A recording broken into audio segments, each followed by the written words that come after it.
حلم زي حللي تسفعلوني تسفعلوني تسفعلوني تسفعلوني علوني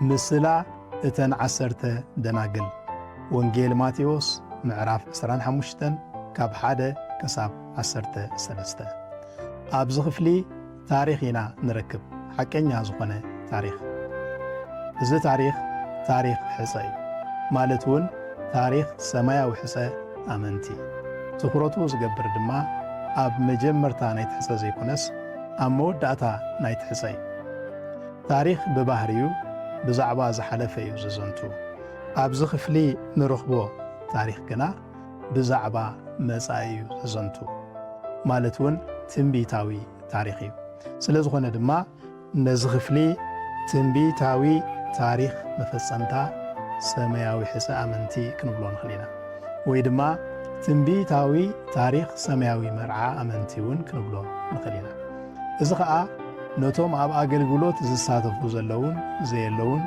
أمنتي بملኦም زملكتيو إذا تاريخ نززلنايو نحس أجزي نتأب كدمينا زلو دما نايمرعى جزي كم زخنة يجلس أبزي تاريخ حسا أمنتي بمعرى أبكل تمدب تغفيلهم نرخبون اتوم كقداما يمدب نزي حسا زرسعو خون غلو اتوم كال أي مدب كنا نزي حسا فولي كبري زهبو يوم إذا تاريخ سمايا وحسا أمنتي تاريخ نفسه وكفنا أبو مخانو دما زتفلي يقبرو هو نفسه وكفنا نايزي تاريخ زي قص بحري ينا إذا حسا سماياوي بمخانو دما كاب كلهم عينتات حسا زبالسي سلزغونا دما عشيش كنولو زي كونس بفولي تنكاغا خنزو يقبا إذا تاريخ حسا بمساعد قويتانا مدحانينا نيسوس كريستوس تتصامه خمزركب دما إذا خفلي ينقرنا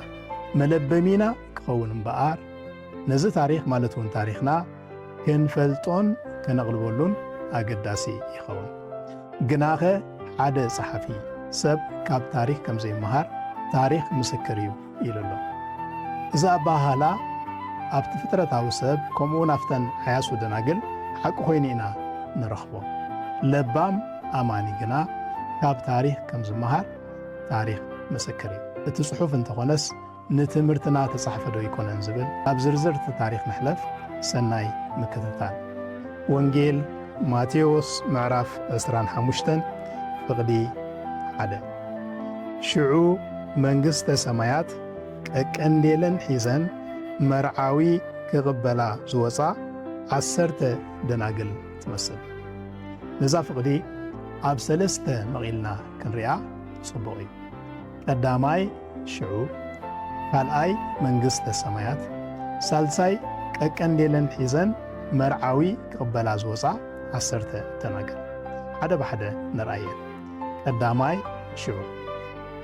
ሽዑ ኩልና ከም ንፈልጦ ግዜ ዝምልክት ቃል እዩ ብመሰረት እዚ ክፍሊ መዓስ ኢልና ምስ ናሓትት ድማ ንረኽቦ መልሲ ሽዑ ዝብል እዩ እዚ ከዓ እቲ መርዓዊ ንዝመፀሉ እተን ደናግል መርዓዊ ክበላ ንዝወፃሉ ኮታስ ኣብ ዝኽፍሊ ዘሎ ታሪክ ንዝፍፀመሉ መጻኢ ግዜ ኣብ ቅድሜና ዘሎ ግዜ ዘመልክት እዩ እዚ ግዜ ፍጻመ ዓለም ከም ዝበፅሐ ዘመን ዓለም ከም ዘኽተመ ዕላዊ ኣዋጅ ዝንገረሉ ዘመን እዩ ነተን ዓያሱ ናይ መርድእ ነተን ለባማት ግና ናይ ሓጎስ ግዜ እዩ ካልኣይ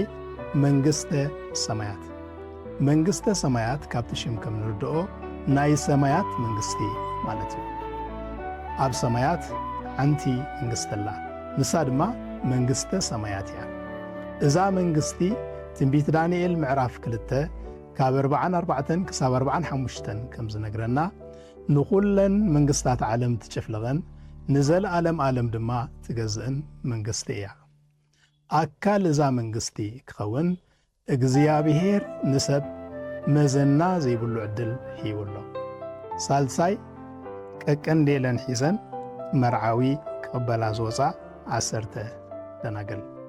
መንግሥተ ሰማያት እንታይ ትመስል ኢልና ምስ ንሓትት ብመሰረት እዚ ክፍሊ ንረኽቦ መልሲ ደናግል ዝብል እዩ።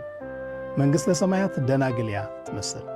ብኻልእ ኣባሃህላ መንግሥተ ሰማያት ሓያማት ኣይኮነትን ትመስል። ድንግል ናብ ሰብ እንተምፂእናዮ ንወድን ንጓልን ዝገልጽ ቃል እዩ። ትርጉሙ ድማ ኩልና ከምንፈልጦ ንኣንስታይ ጾታ ክኸውን ከሎ ወዲ ዘይትፈልጥ ንጽህና ዓቂባ ትነብር ጓል ማለት እዩ። ንወዲ እውን ተመሳሳሊ ትርጉም ኣለዎ። ክንደይ ኢልና ምስ ንሓትት ቁፅሪ ተቐሚጡሎ 10 እየ። እንታይ ክገብራ መርዓዊ ክቕበላ ዝወፃ ከመይ ኢለን ቀቀንዴለን ሒዘን። እዚ ኸዓ ኣብ መንጎ እቲ መርዓውን እተን ደናግልን ዝምድና ከም ዘሎ ዝተጀመረ ሕብረት ከም ዘሎ ዘመልክት እዩ። እዚ ዝምድና ክብ ናብ ዝበለ ብርኪ ክበፅሕ ምሽብሻብ ዝግበረሉ ግዜ እዩ። መንግሥተ ሰማያት እምበኣር ቀቀንዴለን ሒዘን መርዓዊ ክበላ ዝወፃ 10 ደናግል ትመስል ሕጂ ዘይኮነ ሽዑ እዩ ማለት እውን ኣብዚ ናይ ምድላው ግዜ ዘይኮነ ኣብቲ ናይ ምድላው ግዜ ዳእታ እዩ። ኣብዚ ክፍሊ ደናግል ዝብል ንኣመንቲ ዝውክል ቃል እዩ። ምስ ጽድቅን ቅድስናን ድማ ምትእስሳር ኣለዎ። እዚ መርዓዊ ዝብል ቃል ድማ መርዓ ከም ዘሎ ዘመልክት እዩ። መርዓ ትኽክለኛ ስፍሩ ክሕዝ ከሎ ሓቢርካ ንምንባር ኣብ መንጎ ደናግል ወድን ጓልን ዝፍጸም ኪዳን እዩ። ብመሰረት እዚ ክፍሊ እምበኣር መንግሥተ ሰማያት ቀቀንዴለን ሒዘን መርዓዊ ክቕበላ ዝወፃ 10 ደናግል እያ ትመስል። መንግሥተ ሰማያት እምበኣር መንግሥተ ሰማያት ክትከውን ዝገብርዋ 2 ነገራት እዮም።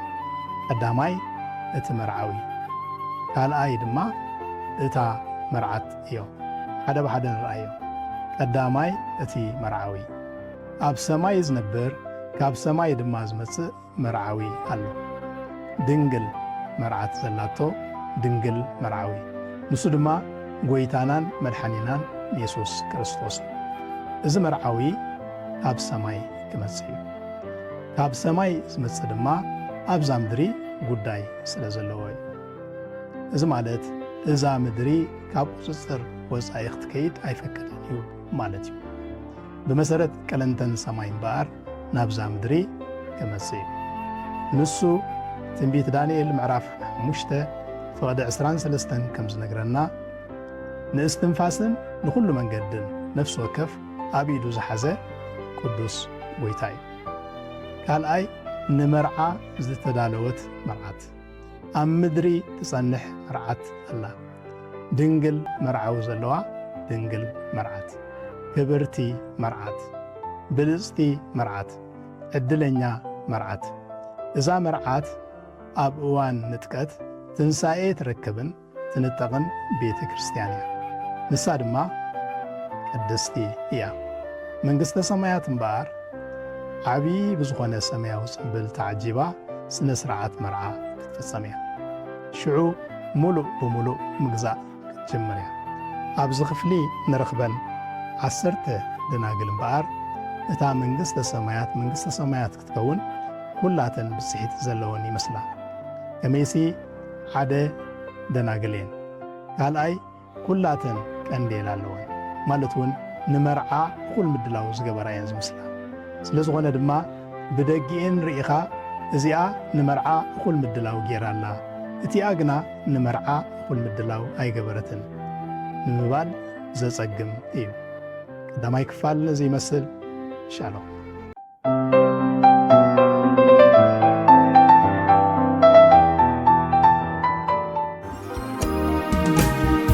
ፍጹም ዘየሐልል ተስፋሎኒ ተስፋሎኒ ተስፋሎኒ ተስፋሎኒ አሎኒ